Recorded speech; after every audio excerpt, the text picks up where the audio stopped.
It's the shorter one. There's a higher one which will give you a bit more height, but this would be stronger because it's more compact, obviously, so it'd be a stronger unit than the taller one. As you can see,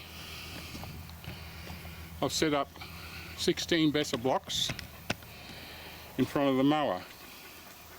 2 rows too high. That gives us our elevation. Obviously I put them right in front of the wheels, so the distance is exactly what we need to safely drive up on them. As you can see, that's them there. Just pull the mower back. Quite easy. How long did that take me? 5 minutes. Now I use proper mower ramps. You can buy these off of eBay. I'm led to believe they're good for 340 kilos. I suggest you buy the real deal.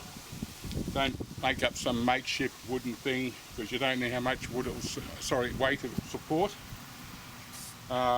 These are very good.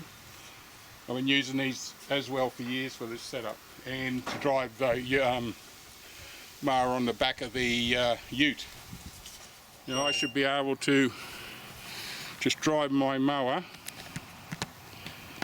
up onto these ramps, and my whole mower is elevated over a foot now, and I'll show you. Okay, I've changed the setup to what I consider a bit better, brought it a bit closer so the ground is flatter, just to show that you've got to have it on flat ground.